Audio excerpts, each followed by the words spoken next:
As we celebrate the 60th year of the PBA, think about this for a moment. That man right there, Jason Belmonte, has a chance to do something that has never been done in professional bowling history. Win 3 major championships in 1 year. That's right, not Earl Anthony, not Walter Ray, not Don Carter, not Dick Weber or Pete Weber or Mark Roth or Marshall Holman, and so on. Will it happen today against a stacked field? We're going to find out right now. He looks good. He looks good. It's over now.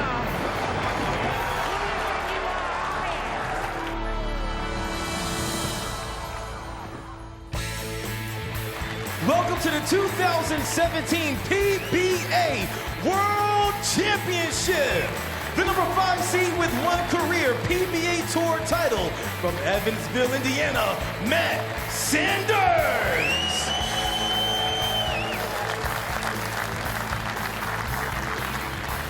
With 2 career PBA Tour titles from Taylorsville, North Carolina, the number 4 seed, Kyle Troup.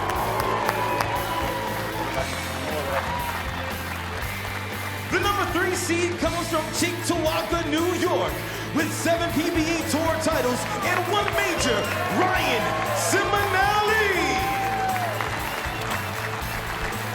From Orange, New South Wales, Australia, with 15 PBA Tour titles and 8 majors, the number 2 seed, Jason Belmonte. The number 1 seed with 7 PBA Tour titles and 1 major, from Gothenburg, Sweden, Jesper Svensson. Here are your bowlers in the 2017 PBA World Championship. So we have a very nice field for this major. Welcome, everybody, along with Kimberly Pressler and Hall of Famer Randy Peterson. I'm Dave Lamont. We are delighted you're here. So this is a great field, but it seems like we always talk about Jason Belmonte, and we do. The Player of the Year race is coming up. It's coming to an end. Who's your front runner? Jason Belmonte. I mean, he completely dominated this year's World Series of Bowling, Dave. Right now, he's looking to capture his 9th major, and isn't it ironic that this is the 9th World Series of Bowling? Well, here's the amazing thing about Belmo is we see him win in Ohio. By the way, shaving cream, you don't see that very often. No. Here he is in Vegas at the USBC Masters, winning his 8th major. As you've astutely pointed out, the man has 15 titles. 8 of them are majors. And yes, he could be the front runner for Player of the Year. Now, we know about Jesper Svensson. We know what his study is. Is there a dark horse you like here? There is. It's Kyle Troup. You know, Kyle Troup feeds off the energy of this crowd. He's got amazing confidence coming into this event. And there's only 2 righties. And both Belmonte and Kyle Troup were actually using urethane from the outside part of the lane in practice, and I think they're only going to make their shots better. If anybody can climb the ladder, feed off the energy of this crowd, and use his confidence to his advantage, it's Kyle Troup. And the ladder begins with Kyle Troup against the lefty Matt Sanders, who, by the way, is the front runner for Rookie of the Year. Then we have Ryan Ciminelli, a power lefty. Then Belmo. And then at the top, Jesper Svensson. By the way, he was so good in the World Championship, he got to pick the pattern. And it's chameleon, and Randy will get into that as this day goes on. Now, let's go down lane side. Belmo is standing by with Kimberly. Thanks, Dave. So, Jason, you have 15 titles to your name. More than half of them are majors. Why do you think that you excel so much during the majors? Oh, I think it brings the best out of me. Kimberly, the major championships, they're what we consider to be our most prestigious events. Not to suggest other tournaments aren't meaningful to us, but there's just a little something extra in those majors. So I love to compete. The formats are usually longer. The patterns are usually more demanding. And I always give myself the chance to win if I have enough games to catch the guys at the front. All right, well, thank you so much for your time. Cheers. Guys, we're going to send it to you. All right, we are ready to roll. Take a look. Earl Anthony, Pete Weber, Belmo, Mike Albee, Walter Ray, and Norm Duke at the top of the all-time major list. And Belmo looking to hold 3rd place all by himself. He can do it today. What are we bowling on? 39 feet of chameleon. Jesper Svensson won his first ever title in the States on this pattern 2 years ago. So we have a lefty-righty to begin, 1 hand versus 2. And here is Matt Sanders out of Evansville, Indiana. He's only 23 years old. And he did win the Billy Hardwick Memorial Open, the extra frame event in Memphis, And that was a plastic ball event. Really good young player, likes to shape it, but looks like he's going with urethane from the extreme outside part of the lane. And any nerves? No, it doesn't look like it, with a strike to open. Now we take a look at Kyle Troup, and an outfit that you're not going to forget anytime soon. They started this club called the Fish, and he's Brofish. I'm sorry, Afrofish. And his outfit has fish on it with afros. Isn't it colorful? I mean, this guy is all about fashion. And he's also a remarkable bowler, and he's a guy whose career appears to be on an upswing right now. And there's that raw power generated by the two-hander. He likes this atmosphere. Well, he that might be a genetic thing with him because of his dad and Guppy Troup. Now here he is back in April at the mainquarterly.com Roth Holman doubles with Jesper Svensson. These two, by the way, have a chance to meet for the championship, and this was the famous moment right here.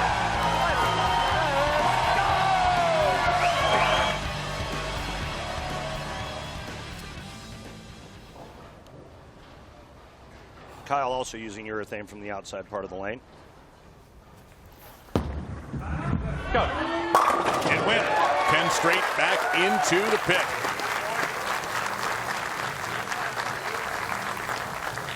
And so a fast start. And there is Guppy Troup. And if you had a chance to watch Guppy as a pro in his day, he was a wonderful player and a colorful player.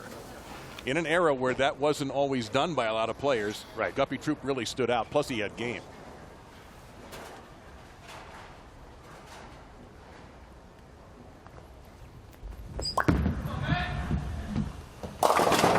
To hurry a little bit, and that is a leave you don't often see.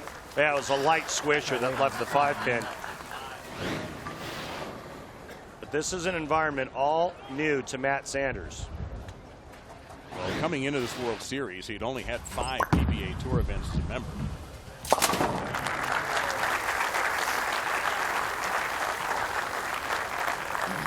We've seen a lot of urethane throughout this year's World Series of bowling, and a lot of that is because the outside part of the lane was in play on just about every pattern.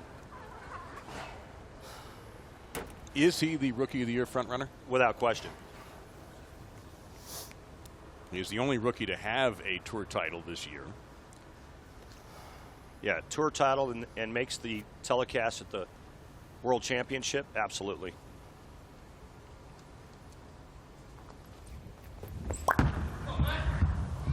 That's just flush. Perfect shot from Sanders. So he is 2 for 2 on that lane.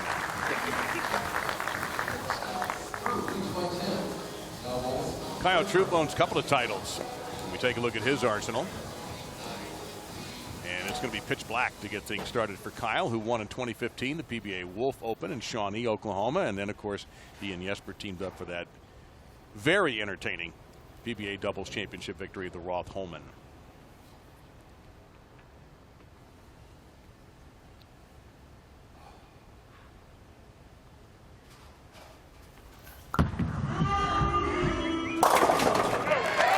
Seems to me, Randy, like a guy who feeds off of momentum as much as anybody out here. Yeah, agreed.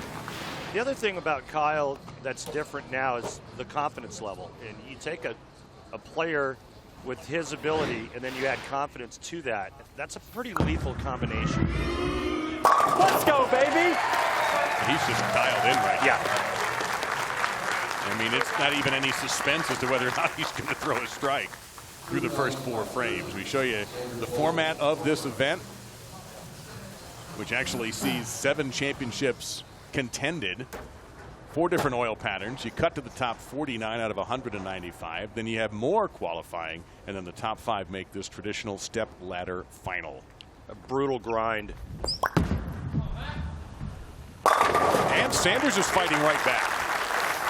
Nice shot there by Matt.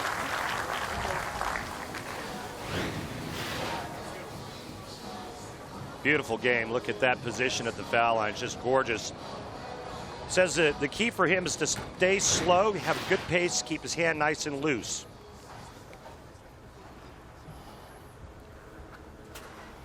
So we take a look at the top qualifiers. These averages are remarkable.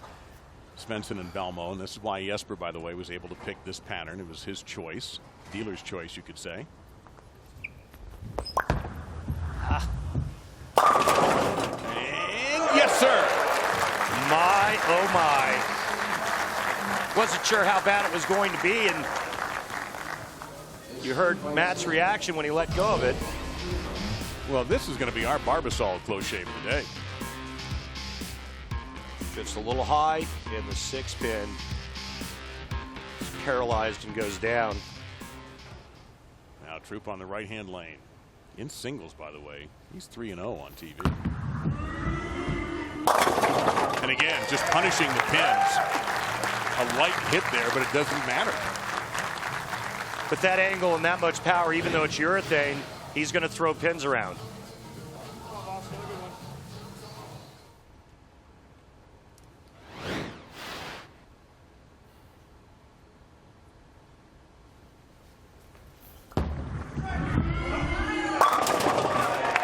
Six for six. Kyle Troup off to a brilliant start. It's not as if Matt Sanders is bowling poorly. He's not. Bowling very well. But right now, Kyle Troup is untouchable. We'll finish up this match when we return.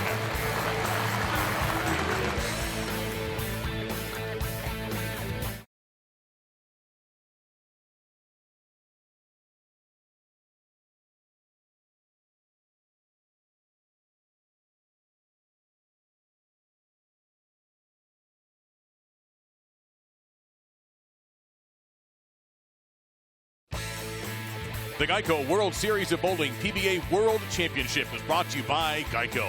15 minutes could save you 15% or more on car insurance. By Reno Tahoe. For your next vacation getaway, go to visitRenoTahoe.com. By Barbasol Premium Disposable Razors. You're looking good, America. And by Go Bowling. Promotional offers, tips to improve your game, news, or to locate a bowling center near you. Log on to GoBowling.com. Time for our extra frame tournament highlights. We got 4 bowlers competing for one spot. Bill O'Neill, a major champion. Francois Lavoie, U.S. Open winner. Sean Rash, one of the finest out there, getting a little second advice. And the lefty, Matt Sanders, trying to make his first show. Sean Rash needs a hit, leaves the sock 10. His chances are gone. He finishes 8th. So could Bill O'Neill join his good buddy Jason Belmonte in that final 5? He could not finish 6th. Former U.S. Open champ Frankie Lavoie goes through the nose. His chances, history. He finishes 7th. So could Matt Sanders make it? I think you figured out he did. Huge closer. 268, his final game to grab the 5th and final spot for young Matt Sanders. And he gets to join this all-star lineup. You'd collect these cards if you were a card collector. Kyle Troup, Ryan Ciminelli, Belmonte, and Jesper Svensson. Let's take a look at other finishers in this World Series of Bowling. You're going to recognize these names. You saw Bill O'Neill, Lavoie, Rash, Tom Smallwood had a great World Series. In 9th place, Marshall Kent, the lefty, Matt McNeil, Thomas Larson, Anthony Pepe, Liz Johnson. What a tournament she had and won one of the animal pattern shows. The dominator there, Tommy Jones, the big nasty in 17th, Wes Malott. Randy, if you're Matt Sanders, you can't be too disappointed with yourself. No, but he's still trailing. And he's going up against Kyle Troup, who's got the front 6 and doesn't look like he's going to slow down anytime soon.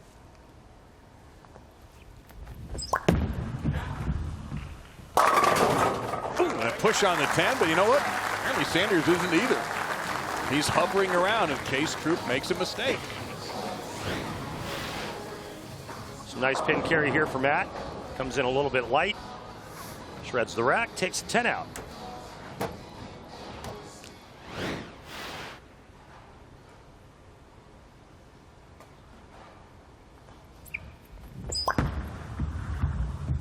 Oh, ringer on that 7.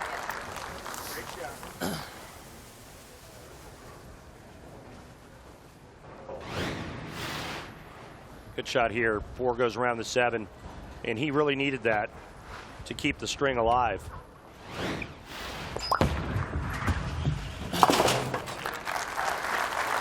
Sanders with the easy spare. That'll bring up Kyle Troup, who's working on a double. And awaiting them, powerful lefty, the intense Ryan Ciminelli, the number 3 seed, taking on the winner of this match.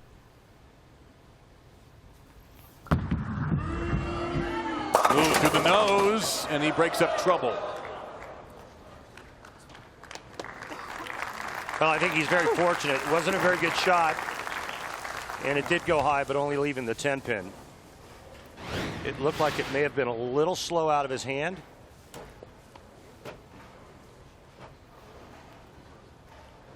Yeah, just walk away when you can get a break like that. He even had the 10 was briefly tapped, but that wasn't going anywhere. And Kyle, who made every one of his 10 pins in the run-up to this match, makes another one there. Well, it's time for our track tech talk here with Randy. And you're going to talk a little Kyle here. Yep, and this is a style that's becoming very popular these days, the two-handed no-thumb style. But Kyle's a little bit different.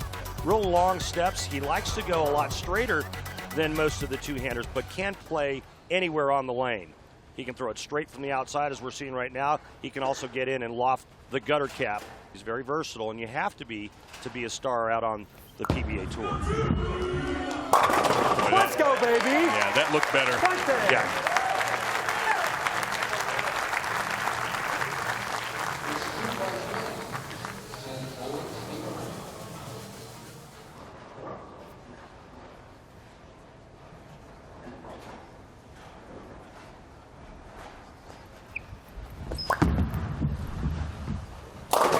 Mixed them up.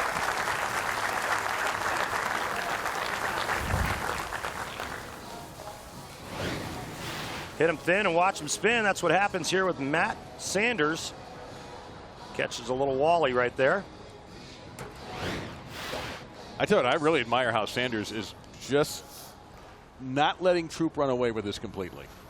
He knows he's in a little spot of trouble here, and we're running out of frames. I mean, you can see that for yourselves, but he's not making any big mistakes. He's kept his poise. I mean, this is his network television debut, and he's done very well. Big shot here.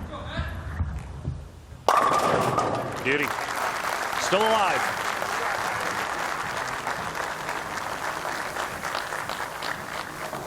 Max score for Matt Sanders, 259. Kyle Troup, 279. If Kyle strikes in the 9th and 10th frame, he shuts out Matt Sanders.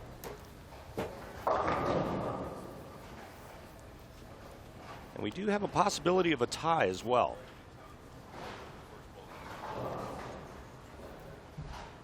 And that would lead to a 1-ball roll-off.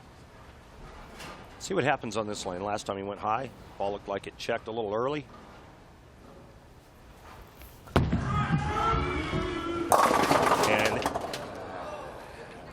And that's the thing with urethane. You get that one shot that checks a little early and goes high. The player moves off of it just a little bit, and the ball never picks up.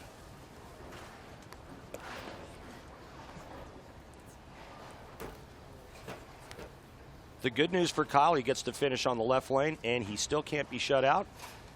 A spare here. If he strikes out, he'll shoot 259, forcing Matt Sanders to strike out in the 10th as well for a tie. Well, he hasn't missed any 2 pins either, and so nothing to see here. Move along. And we go to the 10th. Troup up 10.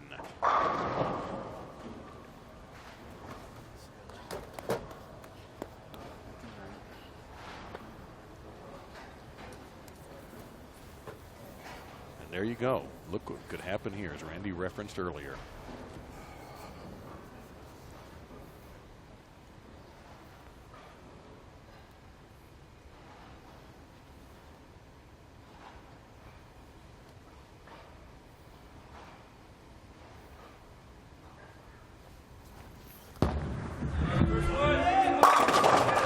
That was the biggie. He doesn't lose count, so if he spares here, it's 249, and it still forces Matt Sanders to double. That was the big shot. 2 more, cannot be shut out. Beautiful shot here by Kyle Troup.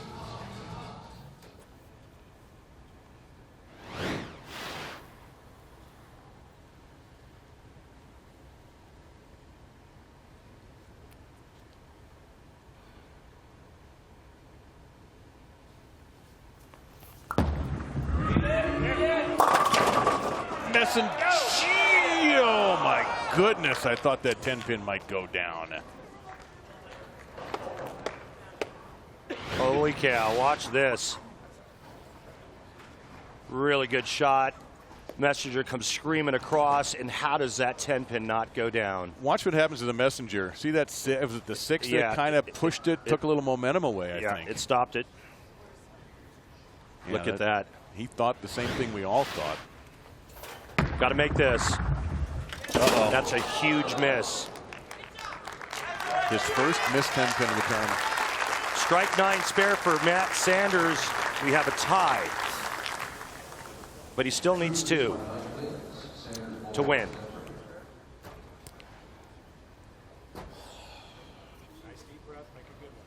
So there you see, right there, Matt Sanders, he knows this better than any of us.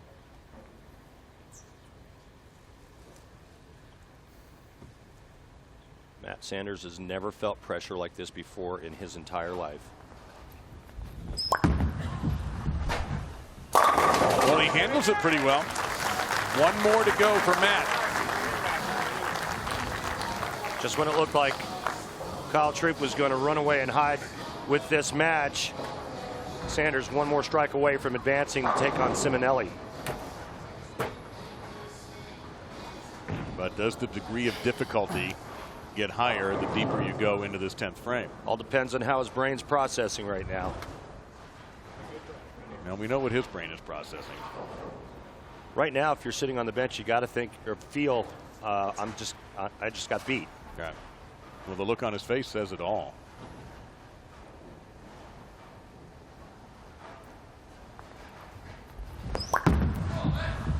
Got a hook. And a soft 7. Now, how big is that missed 10-pin now? Gigantic. If Sanders converts this, we're tied.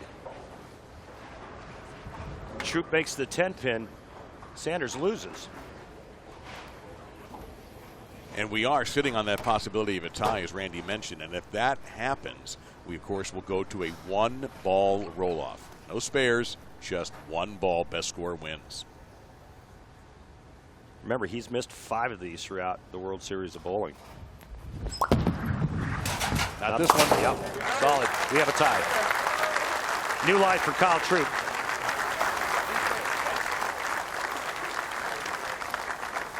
Kyle Troup's going to get the choice of starting lane and position.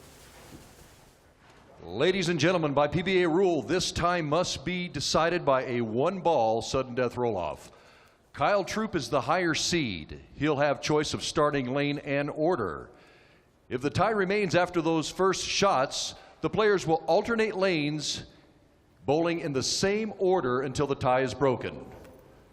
Kyle? Left lane. Kyle will go first on the left lane. Good luck, gentlemen. What would be your strategy in a roll-off? Yeah, I like Kyle doing that. He's going to go to his good lane. He knows exactly what the ball's going to do on that lane. And I like to go first to put the pressure on the opponent. All right, there you have it from the Hall of Famer. So for Kyle, he's got to kind of re-energize himself a little bit. He looked so down there while Sanders was bowling. Here's his chance.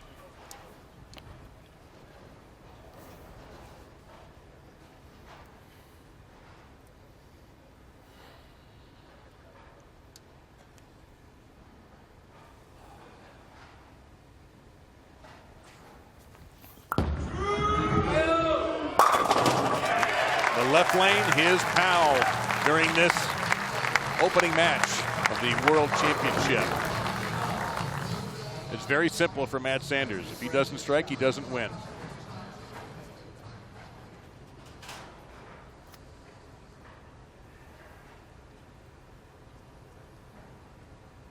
All or nothing ball right here.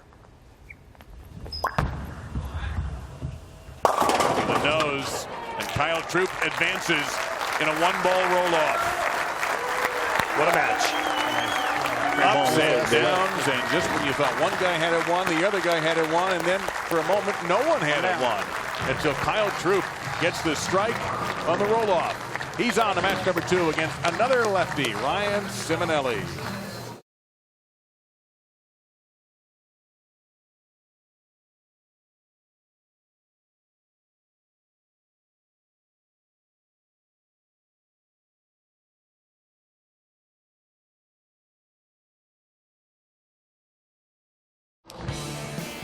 PBA's Extra Frame is your home for exclusive live coverage of the PBA, PBA 50, and WBA tours. New subscribers who join Extra Frame before midnight Eastern tonight will receive a $10 discount off a yearly subscription. Upcoming events on Extra Frame include the Japan Invitational in January and 4 live events in February. Click on the Extra Frame link in the menu section of PBA.com for subscription information. All right, we just had heavy drama in that first match in a one-ball roll-off. Kyle Troup defeats Matt Sanders. Now he takes on Ryan Ciminelli in our second match. Another lefty for Kyle Troup to have to deal with. So, crazy match, because every time we thought, oh, Troup's going to run away. No, he's not. Now he's going to lose. No, he's not. Unbelievable. Yeah, it really was. I mean, it looked like he was just going to run away and hide, and the next thing you know, we're in a roll-off. But Troup very fortunate to move on. Let's see if he can take advantage of the break he got. Well, I can't wait for this flashback, our Ebonite flashback. We're going to go back 30 years. I don't even know who this guy is. Seriously, that's Randy, folks. Seeded third. Had to win 3 matches to get his first major. Let's see if he did it. All right, so he takes down 3. Watch this. Yes, it was, Marshall. Randy got you this time. Well, I started with the front 10 against Marshall, so I kind of understand why you said that. But if you ever want to know why we think Marshall's the man, that says it right there. So now that's Anleto Monticelli, a future Hall of Famer himself, on the way to the title. Yes, Virginia, the kid from Cali does it. And I like the fact how modest you are, too. As you almost left Toledo and you wound up in Detroit by the time that finished. But hey, you know, I was using urethane, too. Of Imagine course that. You were. Oh, wait a minute. That's all we had back then. Yeah, well, not anymore. But congratulations on that. That's why he wears that Hall of Fame ring for his great career. And still to come, a great-looking match here. Clash of styles. The one-handed lefty, the powerful Ryan Ciminelli against Kyle Troup. 2 hands from the right side. It's next.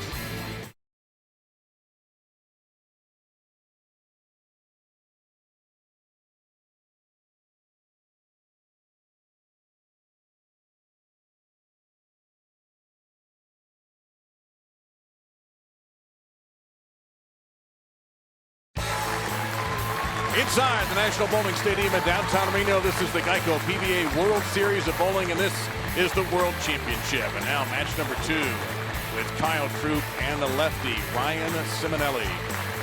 As always, a wonderful crowd on hand here. We take a look at Ryan. Randy, we saw urethane thrown in the first game. As we look at Ryan Ciminelli in 2015 winning the U.S. Open.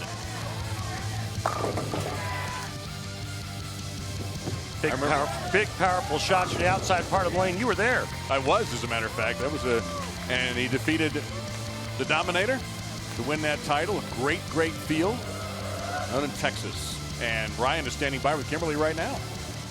Thanks, Dave. So, Ryan, there are 3 lefties on this show. You're not used to that much traffic on your side of the lane. So what's your strategy for today?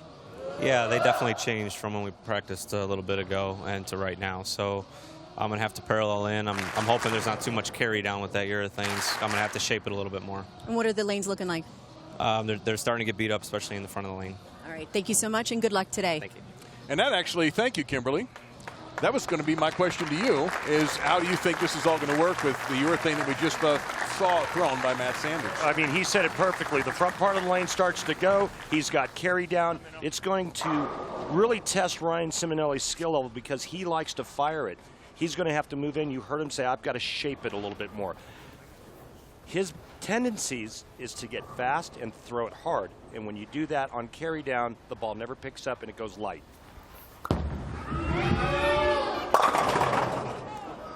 A solid 4. I think he just said throw harder. Yeah, it's the same situation on the right for Kyle Troup using urethane. Front part of the lane goes. You get carry down. Remember, when he went light on the right lane, he was forced to move in just a little bit. The ball doesn't pick up and goes light. And Kyle had missed 1, but a better average than the field, and he's going to slide it over a little bit. That was tighter than I thought it was going to be. Oh, he made it by a mile. Okay, he made it. Quarter mile? Yeah. So here is Cheektowaga's Ryan Ciminelli. And he's had a very distinguished career, to say the least. Last couple of shots in practice that I watched, he went light on this right lane. And he was a bit light there, but you see the violent reaction of the pins to Ciminelli's shot.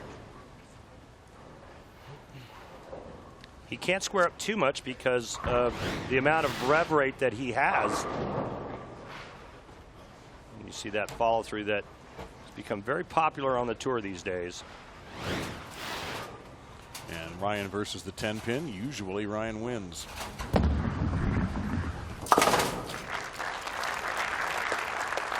So we saw Ryan's major 2015 U.S. Open, and he has 6 other PBA Tour titles, none in 2017, but in 2016 he picked up a couple. On the Extra Frame circuit, the bowlingball.com PBA Extra Frame main shootout and the Extra Frame Parkside Lanes Open. That was 2016.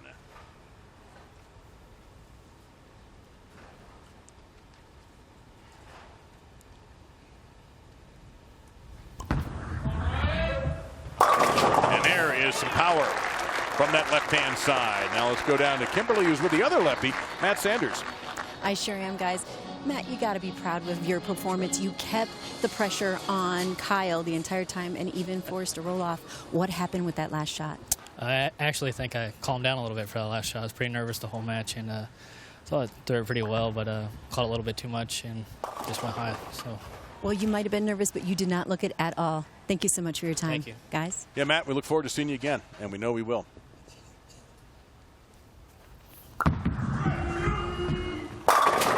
It's a stalker. That's all there is to it. Well, he answered the question on the right lane, at least with that shot.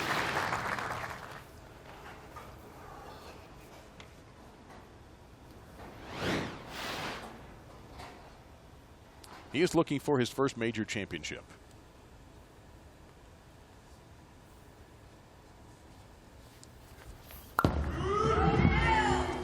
That hung out by the gutter, then snapped a hard left, leaving a 3-6-10. The cool thing, Randy, if he wins and he takes a photo in that outfit, imagine what people are going to think 30, 40 years from now when they see that picture of the guy who won the world championship in 2017, how cool that's going to look. Yep.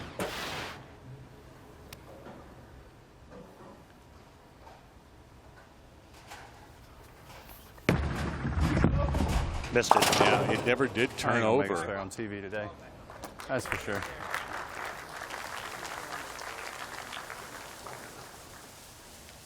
Big opening given to Ciminelli now.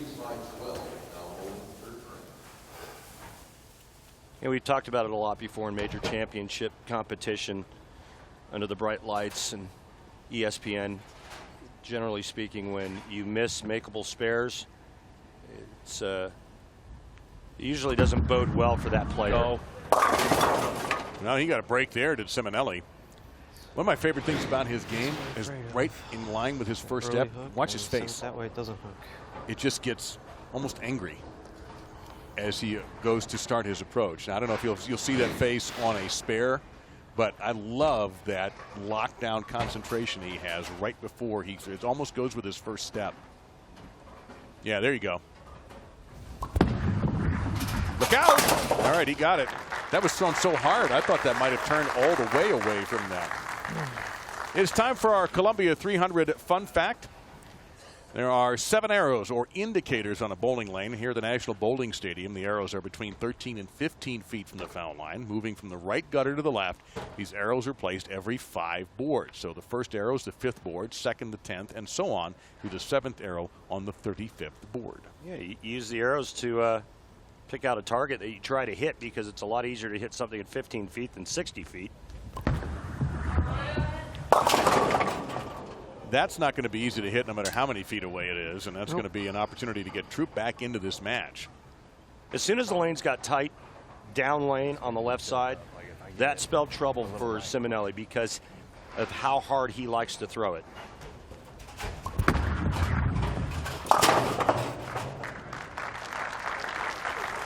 This is World Series of Bowling number 9. So our first world champion, Tom Smallwood. Then Chris Barnes became a Triple Crown winner in 2010. 2011, the powerful Oscar Palermo. In 2012, the great lefty Parker Bone III held the trophy high, and Dom Barrett followed him in 2013. The King of Swing, Mike Fagan in 2014. And in Gary Faulkner Jr.'s victory in 15 and last year's emotional win for E.J. Tackett.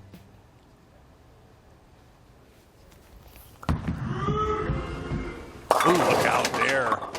And a messenger breaking up a 6-10. It's early hook on both sides of the lane for both players, and that's what the urethane balls do. There's so much surface on those urethane balls that they beat up the front part of the lane, they carry oil down the lane, and all of a sudden they get a little tricky. Kyle Troup needs to parallel left to get away from that early hook spot, but he can't give the head pin away.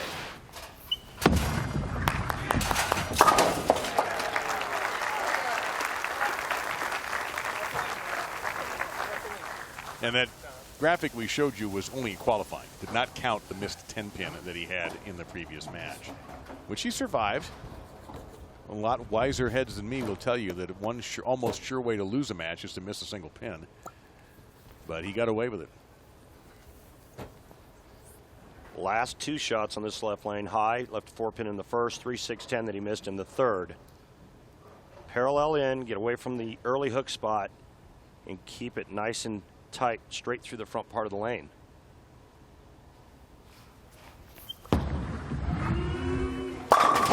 Like that. It's almost like he's listening to me. Just get out there.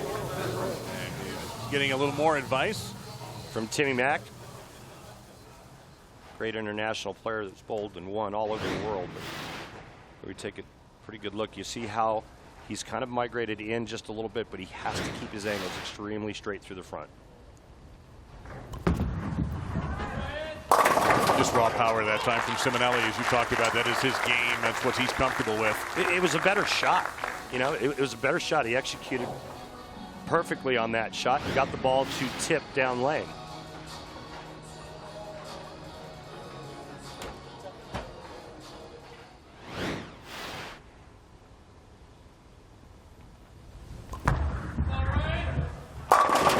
Oh. I think he thought he had a strike by the fist pump. Ball's too slow.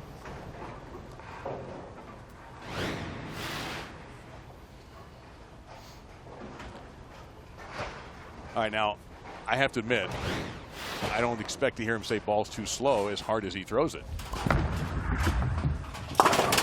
Meaning that the ball is too slow in responding. Okay. Okay, so you see how subtle the shape was down lane? The ball's too slow. That's why he left the flat 7. So will he make a change in his arsenal? Ryan Ciminelli and Kyle Troup virtually neck and neck in this second match. We'll find out who's on top and who will face Belmonte in a moment.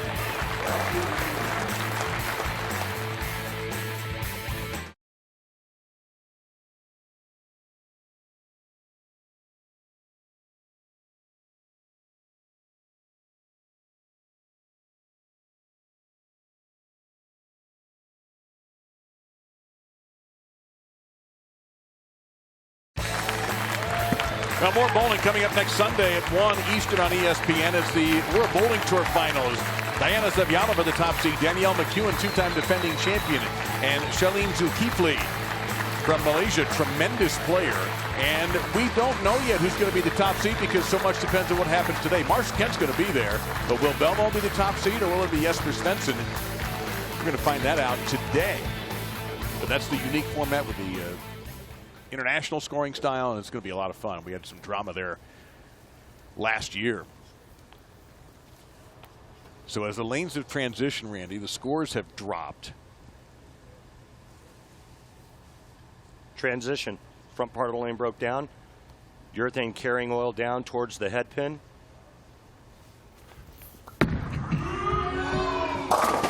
There you see it right there. Well, the bucket got knocked out, but that's still a 2-4-5.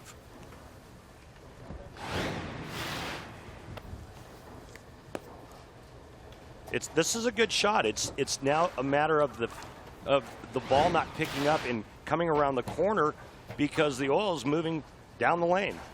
Any thought for either of these players changing equipment? Look out. Oh, another man. miss spare. Like I said, can't make a spare on TV today.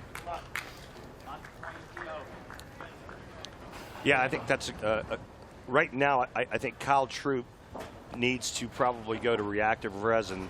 And I know Ciminelli is going to change balls after we went to break, and his comments about his ball reaction. So I mean, Kyle's going to stay with the urethane, but I think Ryan Ciminelli is definitely going to change. Let me look ahead a little bit. Kyle Troup, powerful two-handed right-hander. We got another powerful two-handed right-hander coming up in the next match. How is this breaking down for Belmonte? Well, you know, he's watching this match very closely, and he knows exactly what's happening to the lanes. Oh, and a ringing 10 on a great shot.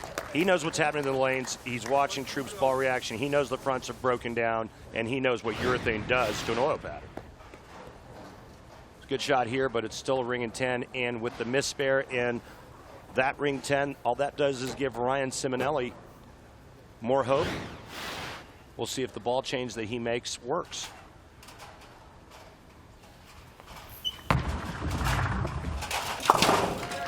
So he makes that one, but his spare shooting, and he would be the first to tell you, has not been his best.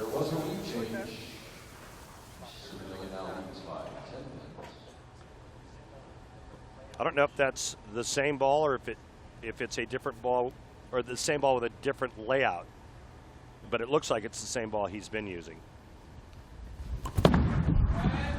I don't know if you can throw a ball harder. No, I mean, he just threw a missile right at the 1-2.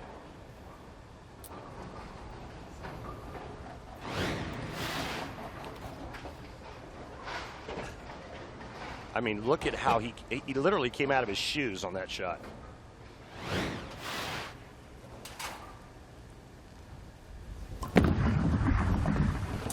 We've got one of those matches now where spare shooting could be critical, and that's been a problem for Kyle Troup. Look how big those two misses are for Troup. 3-6-10 in the third, 2-4-5 in the sixth. We've only had 4 strikes, 2 for each player so far through 7 full. You see the max scores, Troup 206, Ciminelli 215. I would be a little bit surprised if they got to those. That would really mean they caught fire. You see the Forza SS for Ryan.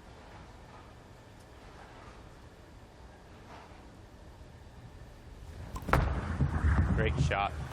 You're right. It's always helpful when the players do our jobs for us. He's trying everything he can to get his ball to come around the corner. Hard for him to get soft and lower his ball speed. It's not his. That's not his mantra. It's not his A game. Kyle Troup dancing with the one he brung, staying with the urethane. Oh, wide right, very soft hit, and he's very fortunate to have left just a single pin, but he's got to remind himself about his spare shooting. I'm sure he has already, and it's been iffy today. Well, this shouldn't be an issue. Right now, the issue is not getting to the pocket. I mean, this is just a 2-pin. Now, I mean, I get I get what you're cooking there, but single pin spare conversion, this shouldn't be even an issue. So Troup will move over into the foundation frame.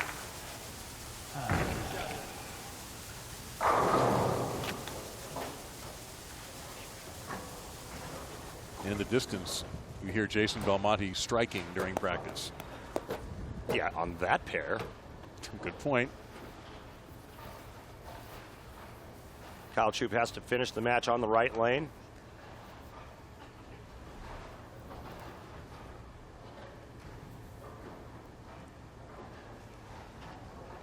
Move your eyes left, Kyle. Keep your feet in the same spot. Move your eyes left. Again, apparently he listens. I don't know how we must have fitted him with a device that he can hear only you. Surgically implanted last night. Some sort of Randy chip. Good shot here. Right now, he's just trying to fight through it, give himself a chance. Ciminelli hasn't doubled yet, but he is working on a strike. And Ciminelli does have a 10-pin lead. Max score for Troup now 195. Ciminelli is at 185. Strike working.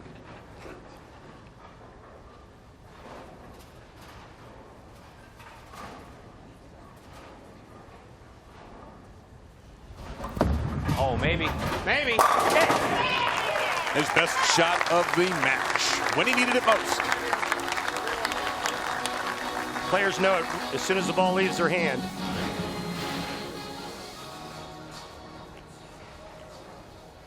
And this ball picks up the right spot and ends up. Oh, maybe. Maybe. Ends up perfectly placed, and it's a huge double for Ryan Ciminelli. One more strike here. Ciminelli moves on to take on Jason Belmonte. One more good one. Over the front.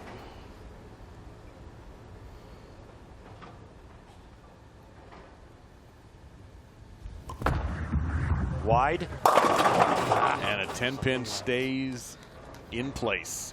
It looked like it was a little wide and fast. Kyle Troup has a chance to win this match.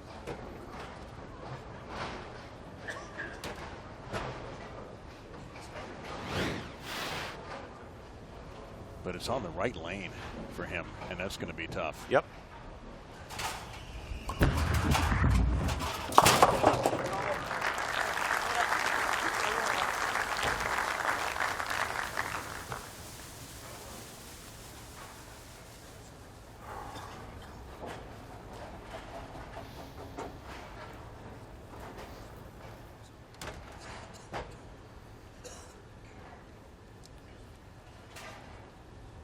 All-important fill shot. If he strikes here, he forces Kyle Troup to get all three. Bringing 7. That turned out a lot better than he thought it would. Now Kyle Troup needs a double 9. Never know. But on a lane that has given him fits. He struck on it in the second frame, which seems like a day ago now. High in the 4th, light in the 6th, light in the 8th. If he makes the spare in the 3rd and the spare in the 6th, we have a completely different game. But once again, Kyle Troup still has life. This has to be a strike. 1 down, 1 to go. And what a beautiful shot under pressure. Yes, it was. I'm not sure what the adjustment was. Hard for me to see from up here in our vantage point. Whatever he did, it was perfect. How can he repeat it? I worked college football games with the great Mac Brown, great coach, and he would always say, RSP, repeat successful plays until they stop you. In bowling, you don't have plays, but can you repeat successful shots? Yeah, that's a great point. It's all about repetition, repeating the motion, repeating the shot. It's shot making, getting it out of your hand exactly the same way every time. Hitting your target, same velocity, speed, rotation. Oh, and all this is done while you're walking to the foul line. This has to be a strike. It's light and it's not enough. And Ryan Ciminelli will advance to the next match to take on Jason Belmonte. Just make 2 spares. How hard is that to do? He makes the 2 spares. He moves on. 2 spares missed costs Kyle Troup. So the wait is over for Jason Belmonte. He'll take on Ryan Ciminelli with the winner to take on Jesper Svensson.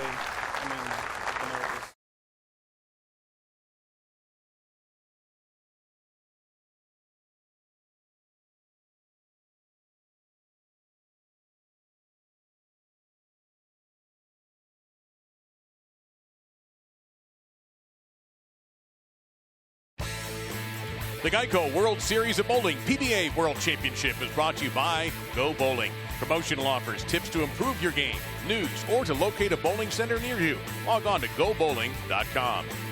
By Barbasol Premium Disposable Razors. You're looking good, America.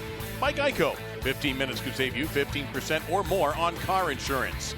And by El Dorado Properties. Downtown Reno's El Dorado, Silver Legacy, Circus. Fun for everyone. There's Jason Belmonte warming up in the number 2 position to take on the 3rd seed Ryan Ciminelli. Don't forget to check out PBA.com. It's your source for all the latest from the PBA. Live scoring, stats, news, player bios, and more. Submit a video for the Go Bowling PBA Fan Tip of the Week by clicking on the Go Bowling logo on the PBA.com homepage. And that leads us to our Go Bowling Fan Tip of the Week. If you haven't seen this yet, you too can have your game analyzed by this man right here, a PBA Hall of Famer. So let's go to New York for this week's question. Hey Randy, my name is Chris. I'm bowling at Maple Lanes in Rockville Center, New York. And more times than not, I'm off balance at the line. So I'm hoping you can help me with that.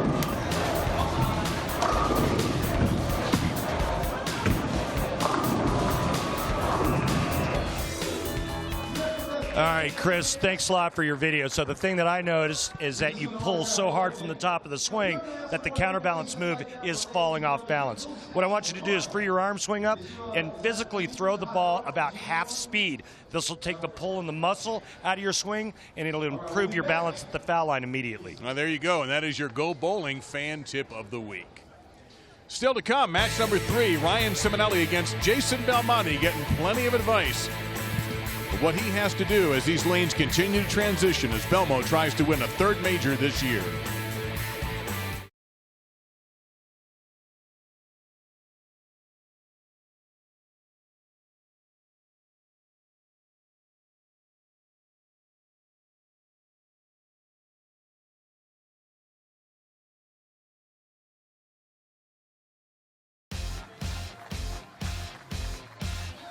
We'd like to thank the Nevada Wolfpack cheerleaders for appearing on our show today.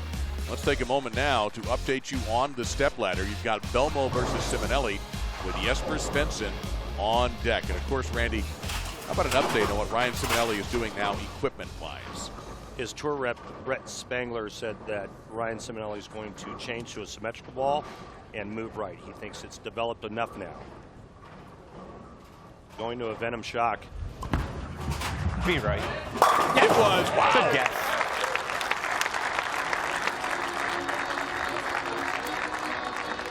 So here's Belmo. Told you at the top of the show that he has an opportunity to do something that has never been done in the now 60-year history of the Professional Bowlers Association. That's win 3 majors in a year. What's his ball reaction going to be like? Right there. Damn you, finger. Well, both right-handers chose to use urethane in practice. They know what urethane does to an oil pattern, and now this is what they have. This is what Jason Belmonte has. Look out. And he manages just to get enough of that 4-pin. I just had a thought that Randy would have said, "Look out," after I threw that spare. And he did. Are you serious? That's not possible what just happened. Yeah, I don't know. For the record, they can't hear us. Yeah. That's good. Yeah, we're not even very close to them at all.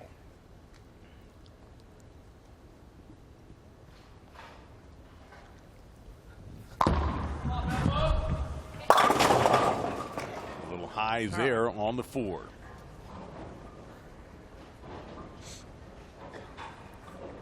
Well, at least the nice thing is he's watching. What I'm watching is his ball reaction, and that ball picked up pretty quick. I mean, I don't know what the move is. I don't know if you can go to reactive resin and move in because there's so much hang down lane now. Ryan Ciminelli now will shift to the right lane. And we'll update Ryan's arsenal to mention now that the Venom Shock has replaced the Forza SS.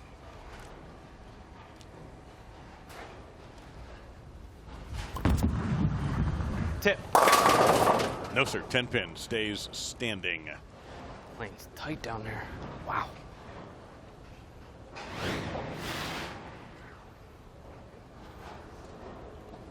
He's trying everything he can to get his ball to turn over. And it really is amazing to watch the lanes just implode, all because of urethane equipment. And to think that back in 1987 when I won this event, that's all we threw. Now, obviously, the little bit different oil, a little bit different oil patterns. Yeah, I was going to say. I mean, that's all we threw. Crazy. And, we were used to the fronts breaking down, and I think we used an oil that probably didn't carry down a whole lot. And boy, it's amazing what the urethane stuff does to our patterns now. But when you're good enough, you can overcome all of that, as Ciminelli does there with another strike on the left-hand lane. That lane recovers better for him, and he's confident on that lane now. He catches a couple of hits on the right lane, and it could be enough to get past Belmonte.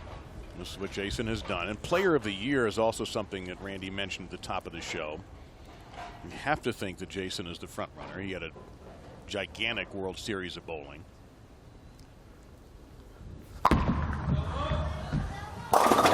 And leaves one behind there. One of his victims, by the way, in his 8 majors was Ryan Ciminelli in the 2014 USBC Masters. So steady, clean. No strikes yet for Belmo.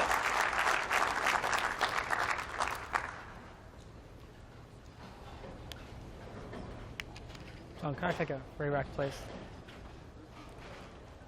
So, Randy, you've been talking about what the urethane has done to the oil. Show us.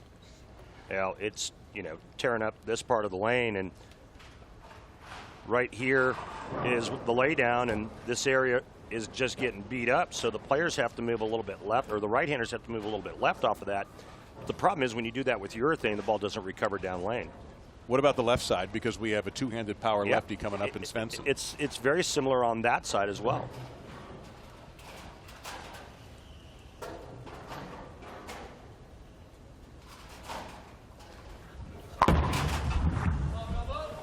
And light again, a lot of action on the pins. So but we're right in the middle of those two. Right now, Belmonte's biggest opponent is not Ciminelli. It's the oil pattern. And we talk about it all the time. Nobody beats a bad ball reaction. And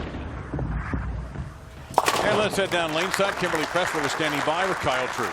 Thanks, Dave. So, Kyle, this last match you were in was completely different than the first match we saw you in. What changed for you? The lanes got a little tighter. The transition definitely happened. Throwing urethane, I knew that was going to happen. The back ends are going to get tighter.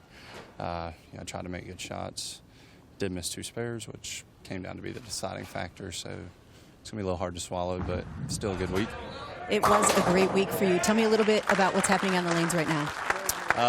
Just judging off of Belmo's ball reaction, he's trying to throw urethane as well, and he's got a couple 2-pins and then a 4-pin, so he's kind of fighting the same reaction I was. So he's gonna have to work to win this match. I got a feeling. Well, I thank you so much for taking the time and talking with me, guys. Kyle, thanks for the show, and we will see you again, I'm sure.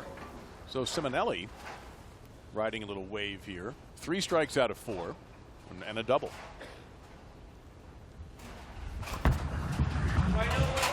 I'd say that was aggressive. Come on. That'd be tough to beat. There is his dad, Angelo. Has a nice seat to watch his son, Ryan, do what he does best. Jason Belmonte is in a world of trouble because Ryan Ciminelli's ball reaction is really good right now. Well, there was a little bit of a move by Belmo, and he comes in with his first strike. Looked like he moved right and threw it harder. Belmonte, the owner of 8 majors. He would be in 3rd place all by himself, trailing only Pete Weber and Earl Anthony, who have 10, if Belmo gets number 9 today. He is definitely amped up his speed. And I'm sure, yes, much better shot. And in his mind, he's in this match again. But Ryan Ciminelli still has the lead and seems to have found the power stroke that he needs to get to the championship against Jesper Svensson.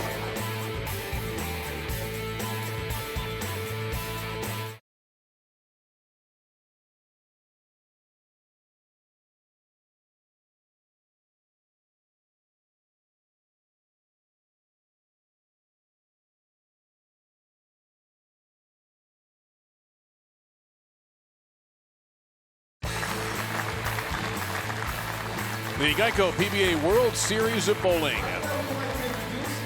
CEO and Commissioner, Mr. Tom Clark. And there is Tom Clark. He gets a good seat too, Randy, but you know what? This World Series is his child, really. Yeah, this was Tom's vision, and here we are in our 9th World Series of Bowling, so kudos to Tom for making this truly an international event. All of the talent from all over the world converging here in Reno, Nevada for this great, great tournament. 26 different countries in this one. Great shot. Yeah. You know, we can't argue with you, Ryan. Yeah, from the United States, Ryan Ciminelli. All right, time to make another You've got move. Australia, Jason Belmonte, and awaiting the winner of this from Sweden, Jesper Svensson. Nothing better than having a good ball reaction. That'll free your swing up faster than anything. And now he has a real good understanding of what his ball is going to do. He feels comfortable. Was it all just the change? The ball change? Well, I think the lanes broke down a little bit as well. But obviously he wanted to go to this the last game. But when Kyle Troup missed the second of 2 spares, he stayed with what he knew that ball was going to do and immediately jumped into this one this game. Well, he is so confident right now. He's starting to walk shots out right after he throws them.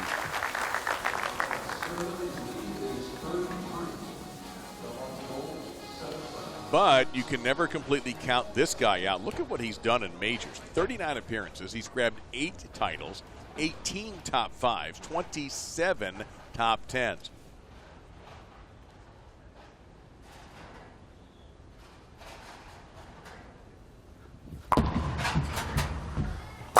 Well, he's found his shot, but is it too late?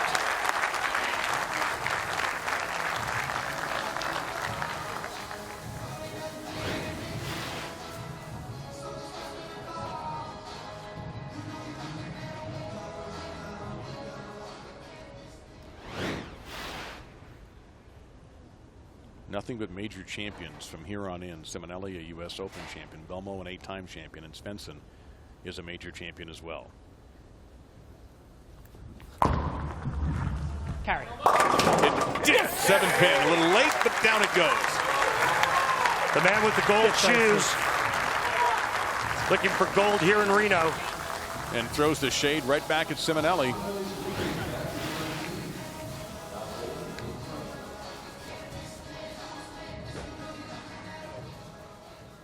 Just shrapnel. Both these guys now know that they're dialed in, and their confidence shows with every shot. But you're not beating that right now. That is literally dynamite. Wow. That was a confident stroke after the Belmonte 4-bagger. That's 6 in a row and 7 out of 8. He only had 4 strikes in his first match.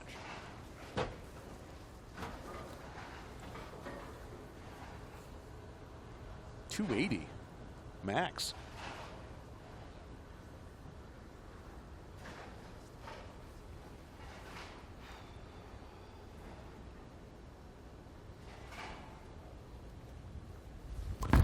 Tip a lot. Well, I think he's fairly fortunate to leave just 1 on the deck. Yeah, bad shot, got it right, or got it wide and missed it a little at the bottom. But very fortunate to just leave the 3-pin. You see just how far outside he got that shot. 100% on these in qualifying in the World Series.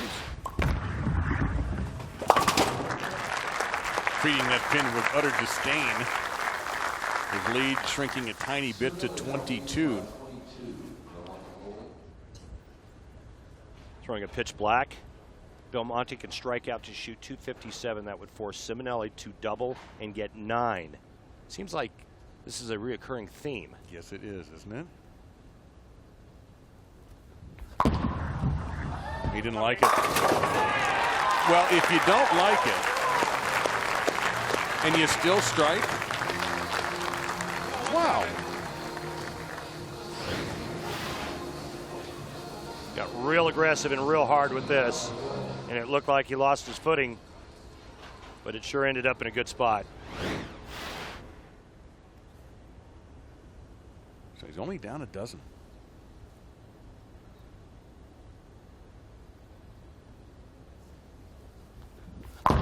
Gotta have it. Gets it. 6 in a row. And it is on. This ball goes through these pins kind of like, well, kind of like a salt truck going through a bunch of little snowmen.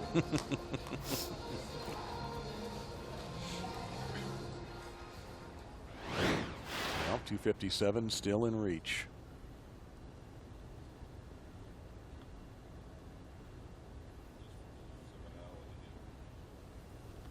Gotta hurry. There it is again. Yes! Great action. Great shot. Ciminelli has to double now. Fill shot, very important. Ciminelli would need double and 9 if Belmonte strikes on the fill. What a comeback. 2, 4, 6, 7 in a row to finish for Belmonte. Yes! Great shot.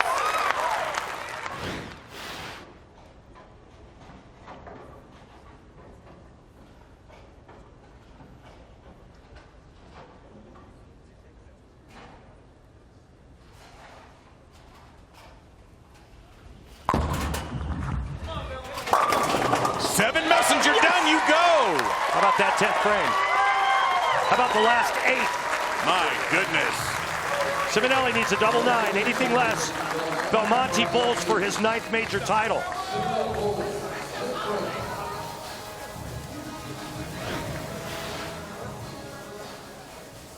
All the way from the other end comes the head pin after the 7 got wiped out.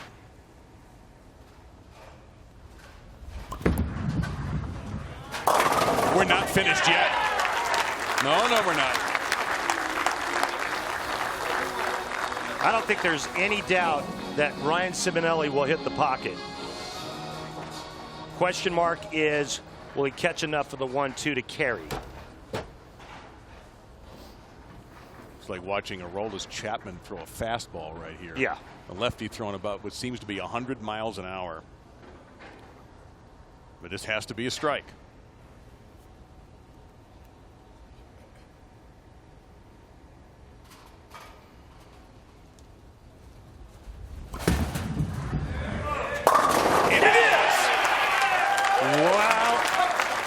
Carries the 6 pin, came off balance, got it inside a little bit. 6 falls late. 9 for the win. 8, we have a tie. Look at this. Can he do it one more time?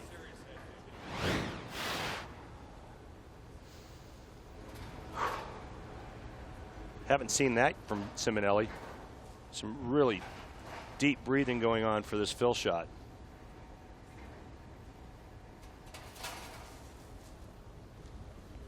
Look out. Oh no! We have a tie.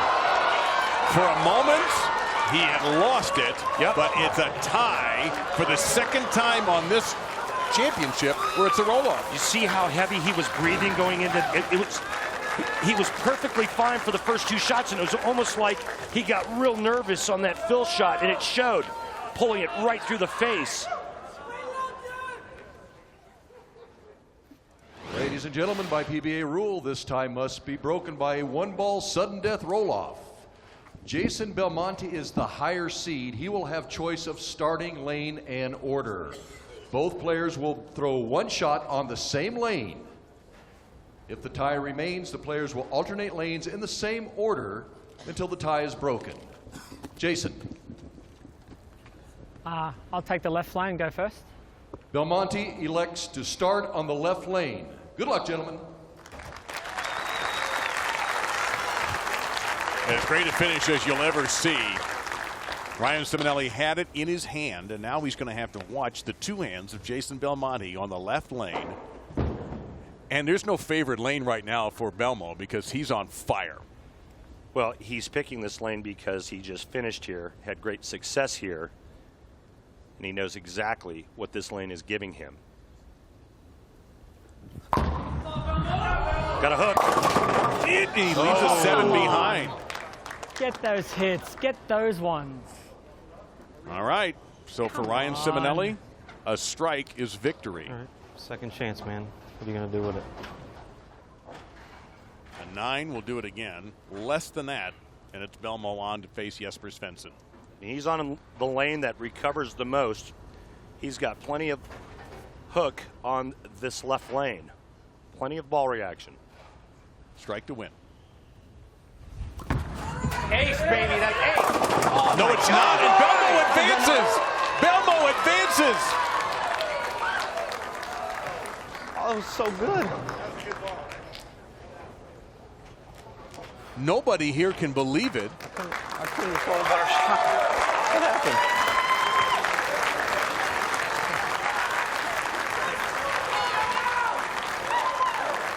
I'm just as floored as everybody else. Randy, what happened? I have no idea. He calls this out of his hand, and that ball never grabs the lane. Ace, baby, that's ace. Oh, my God. How does that not work? Look at the shot. Ryan Ciminelli is going to have to live with this forever. Oh, that was so good.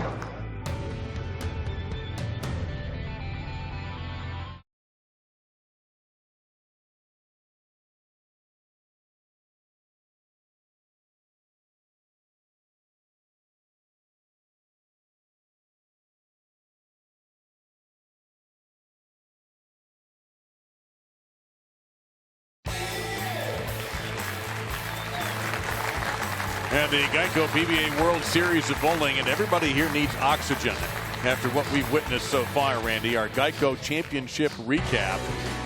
2 roll-offs. Starting with match number 1, Matt Sanders, Kyle Troup tied 248 apiece. They go to a 1-ball roll-off. Troup is perfect with his shot. Now it's up to Matt Sanders making his first ever televised finals. He goes through the nose. Kyle Troup moves on.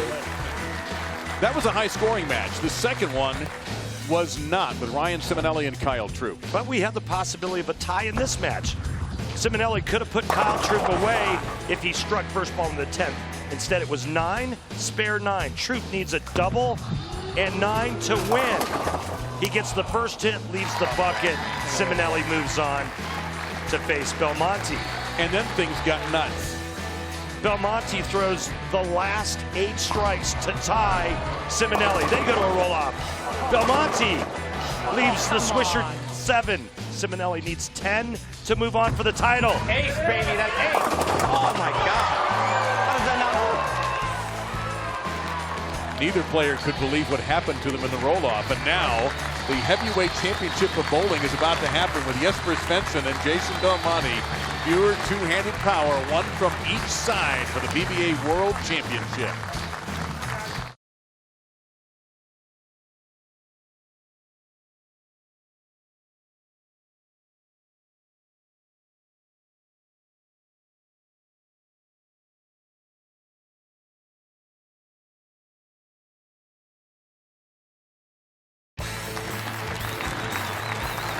We welcome you back to the GEICO World Series of Bowling, the PBA World Championship uninterrupted final about to begin. We're not going to break away.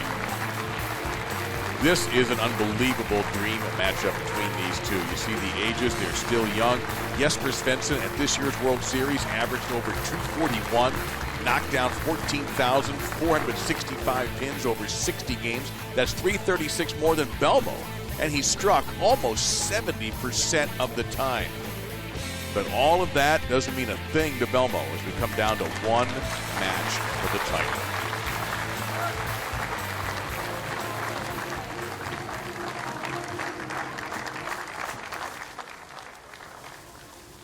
Right now, folks, you're in for a treat because these are the 2 strongest strike balls on the PBA Tour. Jesper Svensson, the highest rev rate out here, followed by this man, Belmonte.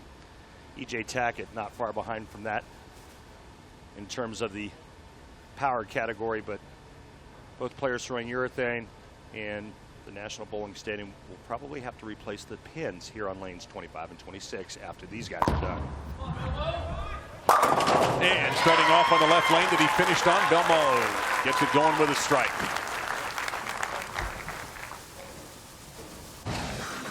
Jesper Svensson won the Cheetah just a week ago. A brilliant performance and a powerful performance by Jesper Svensson, and an emotional one as he dedicated it to a lost friend in Sweden.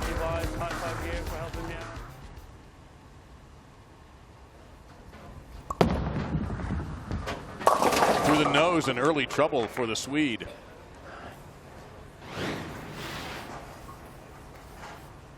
So he's going to have to recover very quickly. The only sliver of good news is it's the first frame. Yep.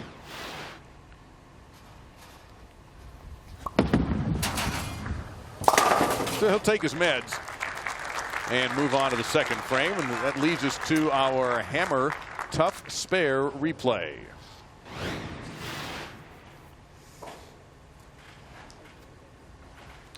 Yeah, it's like trying to make the big four without the 7-pin being there. So much traffic on the left side of the lane. Matt Sanders throwing urethane in game 1, followed by Ciminelli's 2 games and his high rev rate throwing reactive. Well, there you go. That's the Jesper Svensson we are well aware of. Great athletes these days on the PBA Tour, very colorful. You see Jesper Svensson, he's got tattoos going up and down his left arm. Jason Belmonte, this guy is so recognizable, his passport doesn't even need a picture. They brought the wow factor back to our sport with their two-handed styles. And he just mixed them all up right there. The 4-time ESPY Award winner, including the last 3. Belmonte picks up another strike. Jason's also one of 5 players to be a player and rookie of the year in his career. Chris Barnes, Tommy Jones, E.J. Tackett, and Mike Albee have done that. And that is the real headline here if Belmonte can pull this off. Think of the people who have preceded him in the history of this game in 60 years. I think the other great stat on Belmonte is the fact that he's got 15 titles. 8 of them are majors. And when you think back to Earl Anthony, Walter Ray, Pete Weber, we're talking about players that have 40+ titles. Yes! And he is immediately putting Jesper Svensson in a hole.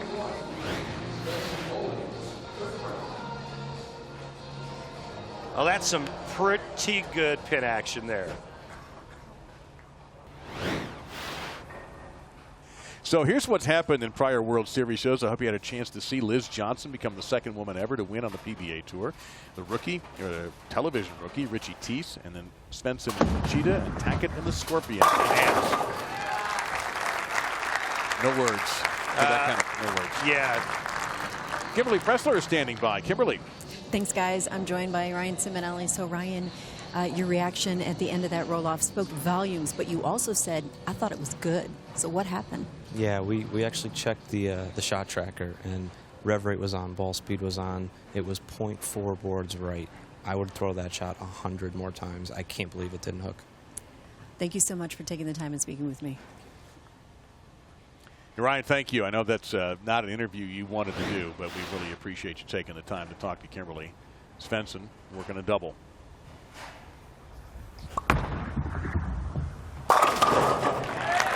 This guy is so nasty, he could scare the pants back on you. I mean, that is just pure filth going through the pins. It's a rev rate approaching 700, thrown down the lane at about 19 miles an hour.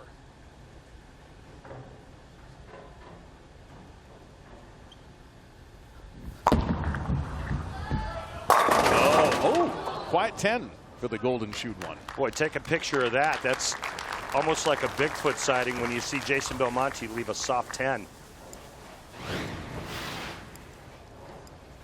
Kind of falls off of this one a little bit. The direction is good, but just not enough oomph into the pocket to have the 6 come off the wall and kick the 10 out. So Belmonte in qualifying, not perfect on these 10-pin. And he has to have it. He has it. A little sigh of relief. Well, I'll tell you, Dave, last game and watching him through his first 4 frames, I kind of wrote him off. I thought Ciminelli's ball reaction was just so much better. And then all of a sudden, Belmonte found it, got comfortable, made shots, and here he is in the title match.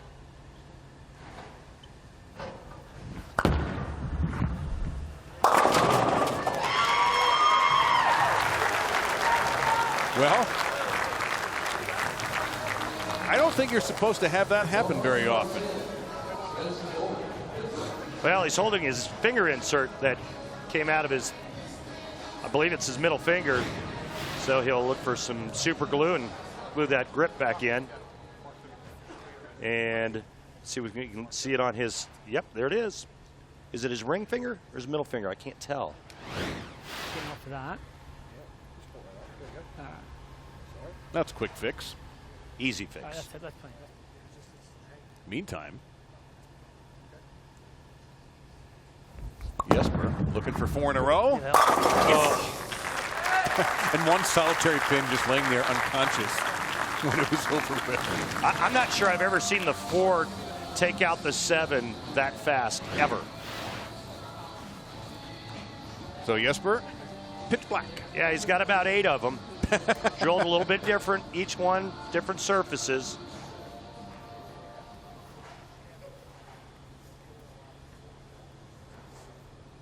Through 5 for the championship, a major, and we're even. It's that reoccurring theme again.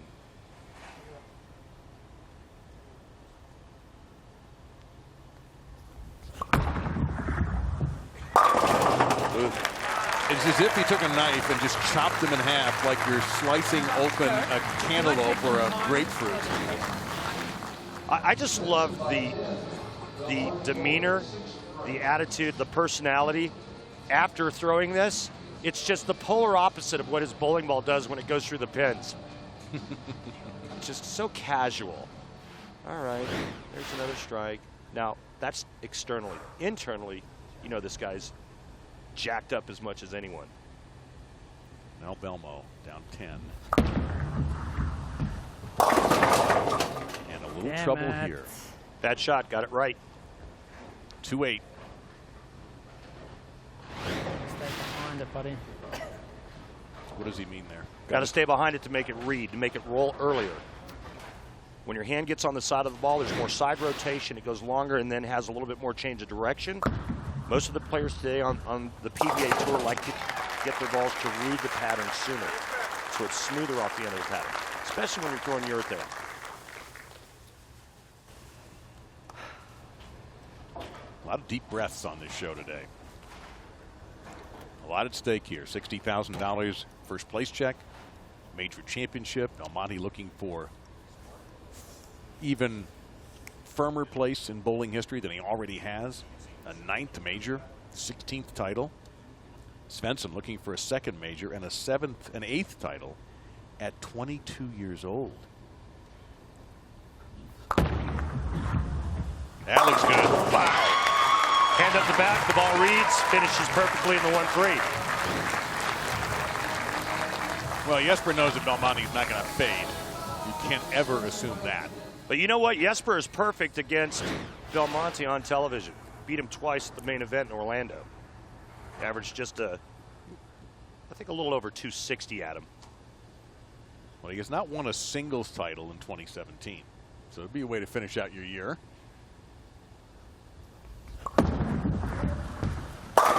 Oh, that was just a touch high. Maybe you could get some help one time. So the lead 9 for Jesper.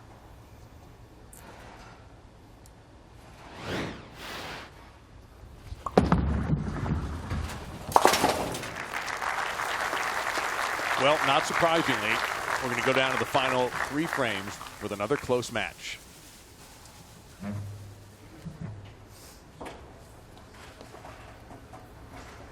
Look at the maxes. 1 pin difference. And don't be surprised if it comes down to that. You have to expect at this point, the way things have gone today, and with these 2, that the 10th frame will be 100% drama.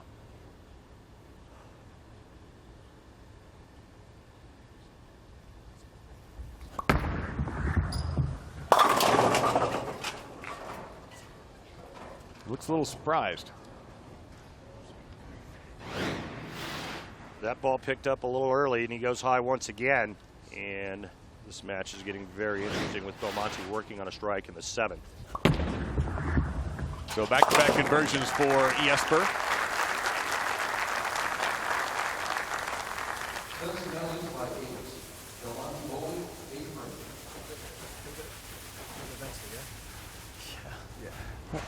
So Belmo down by only 8 pins here in the 8th frame. You see his place in history is secure already. At 34, he's ahead of everybody. 8 majors, Albee did it at 38, Walter Ray at 50, Earl won at 46, his 10th, and Pete Weber, of course, that memorable win when he was 50, major number 10. Belmo going for number 9, trailing by 8. Half 10 in the 4th, 2-8 in the 6th on this right lane. And that's an odd leave. Damn it, again. You don't see the 4-8 very often for a right-hander. This is choppable now. Not that tough to chop the 4 off of the 8.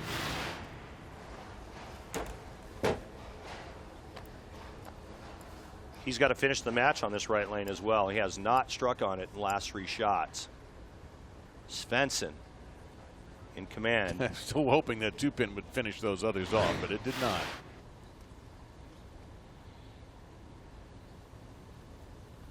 Gonna go straight at it and got it. Big shot coming up here in the 9th. Belmonte needs to set up the 10th frame for him. A strike here in the 9th. He can shoot 239. Svensson at 227, but his max score 247. Remember the last 2 shots for Jesper, also a bit high, going 6-pin, 6-pin back to back.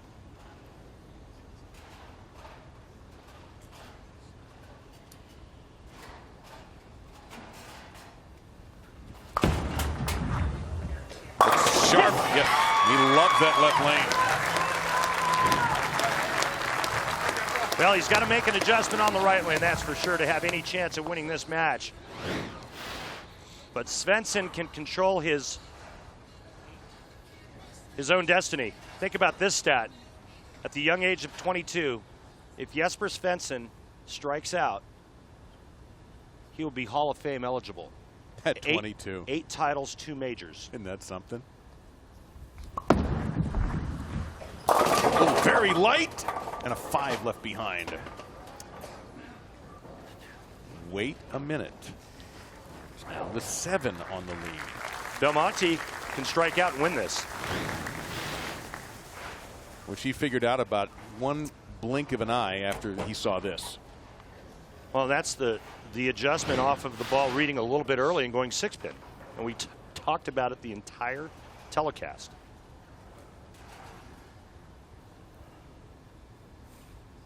It's amazing. 5-bagger and then all of a sudden losing the pocket. And that's how quickly the lanes can transition. Well,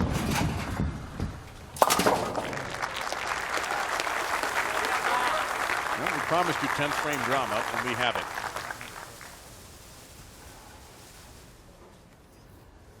Svensson to strike out, 236.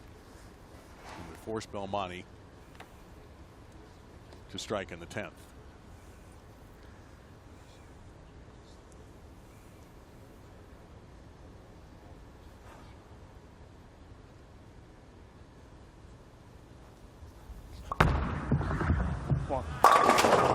Oh my heavens, I thought that was a good looking shot. And he leaves a very quiet 7-pin with a 4 resting on it.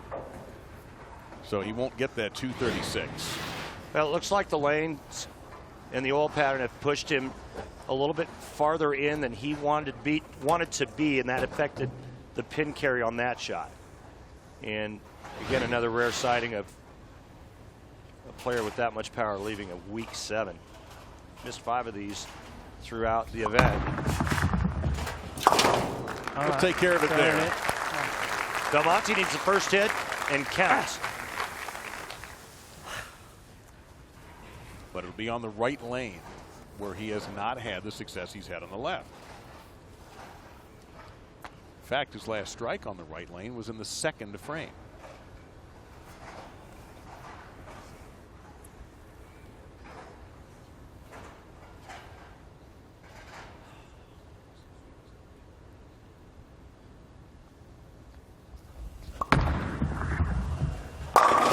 the power we're used to seeing. Everything. All right. Let's go Ernie. If Belmonte does not strike on this ball, Jesper Svensson wins his second major. If he does strike, Belmonte becomes bowling's version of immortality, the only player to ever win 3 majors in a year. pretty simple. Strike and 9.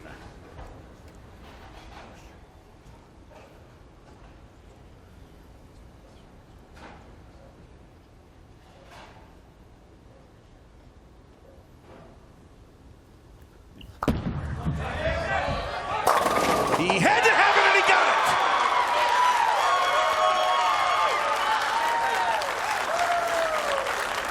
But it's not over yet. He needs 9.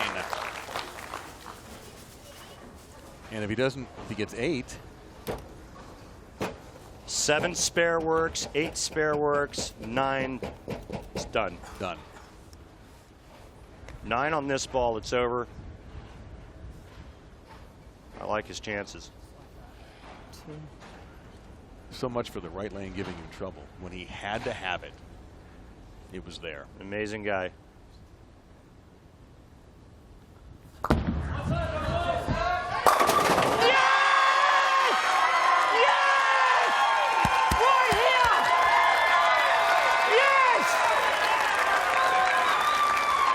You have just watched professional bowling history. Jason Belmonte is the first player ever to win 3 championships, 3 major championships in the same year.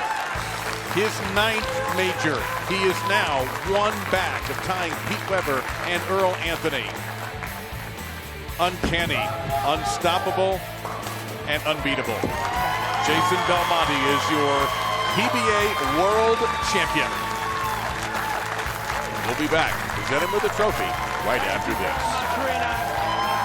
Thank you so much.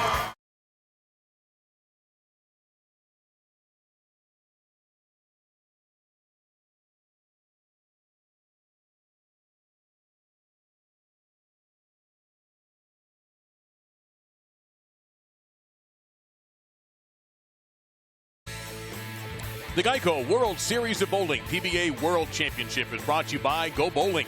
Promotional offers, tips to improve your game, news, or to locate a bowling center near you, log on to GoBowling.com.